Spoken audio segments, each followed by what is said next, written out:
ইউপিএসটা না ভেঙে বডিটা কীভাবে খুলি আপনারা ধৈর্য সহকারে দেখতে থাকুন।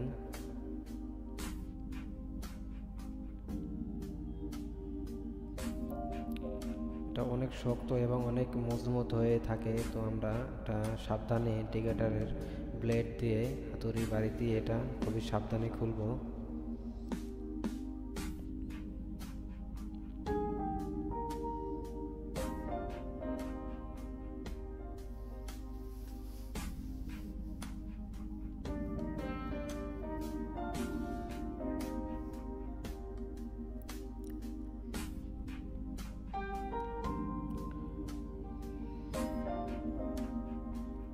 ইউপিএসটা খোলার সময় সতর্কতা অবলম্বন করবেন।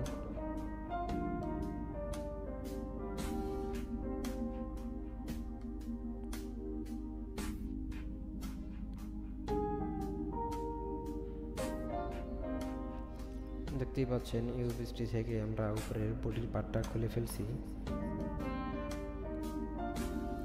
এটা হলো মাদারবোর্ড এবং এটা হলো ব্যাটারি। দেখতেই পাচ্ছেন বডিটার কোনো ক্ষয়ক্ষতি হয় নাই, খুবই ইজিলি বডিটা খুলতে পেরেছি। তো আপনারা এরকম খুবই সাবধানে ইউপিএসটা খুলবেন। এখন আমরা একটু ব্যাটারিটা মেপে দেখব। একটাতে সমস্যা দেখাচ্ছে বর্তমানে।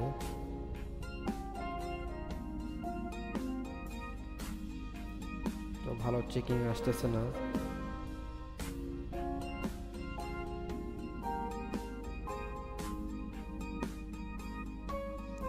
এবার ব্যাটারিটা আবার উপরের পুলিটা খুলে এবার আমরা আবার চেক করব। দেখতেই পাচ্ছেন এখানে 3.7 এর উপরে থাকার কথা, কিন্তু ওখানে 1. দুইটাতে একই অবস্থা, কারণ দুইটাই ব্যাটারি নষ্ট হয়ে গেছে।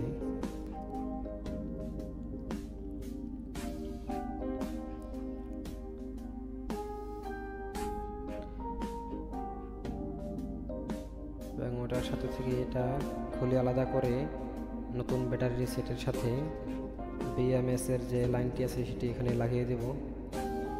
এবং অপর সাইডে এখানে এটা হলো পজিটিভ প্রান্ত, ব্যাটারির পজিটিভ, এটা হলো ব্যাটারি নেগেটিভ।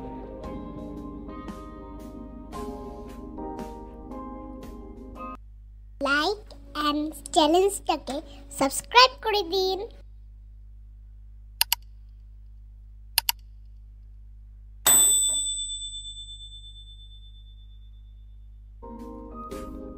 এবারে আমরা এটাকে 12 ভোল্ট 2 অ্যাম্পিয়ারে ইনপুট দিব।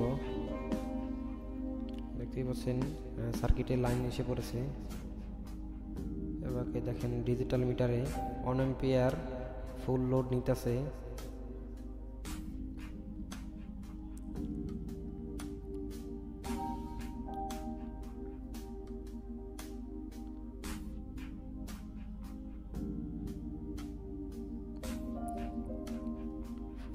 ব্যাটারি নিউ অবস্থায় আপনার এটার সাথে সাথে লাগানো থাকলে আপনার 2 দাগ চার্জ দেখাবে ওই জায়গায়,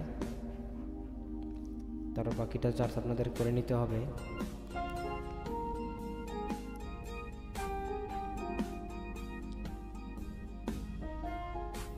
এবার বডির সাথে সার্কিট এবং ব্যাটারিটি লাগিয়ে নেব।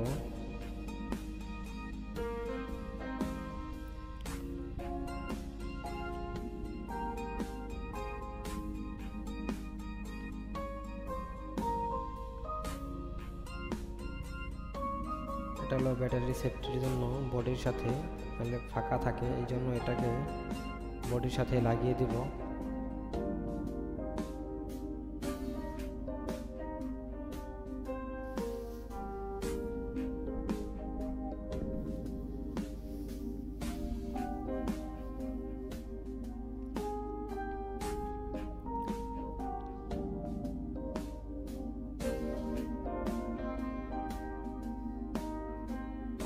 খুবই সাবধানে বডিটার সাথে লাগাবেন এবং আরেকটু চেক করে দেখাই যে সব ঠিকঠাক আছে কিনা নতুন ব্যাটারিটা।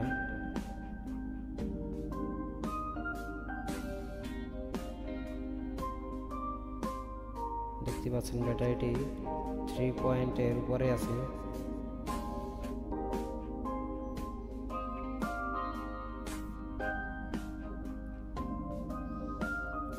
এবারে আমরা সবগুলো লাগিয়ে একবার চেক করে দেখলাম যে বোর্ডের সাথে সব ফিটিং আছে কিনা।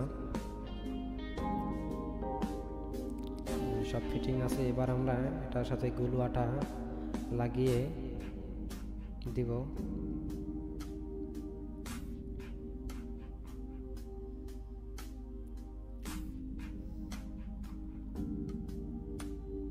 আপনারা খুবই সাবধানে ইউপিএসটার চারদিকে সুন্দরভাবে আঠা লাগিয়ে দিবেন।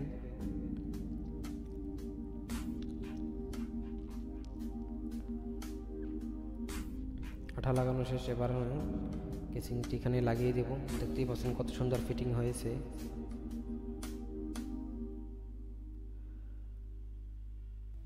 এতক্ষণ ভিডিওটা দেখার জন্য আপনাদেরকে অনেক ধন্যবাদ। এরকম ভিডিও আরো পেতে চাইলে লাইক, কমেন্ট, সাবস্ক্রাইব করে পাশে থাকুন। ধন্যবাদ।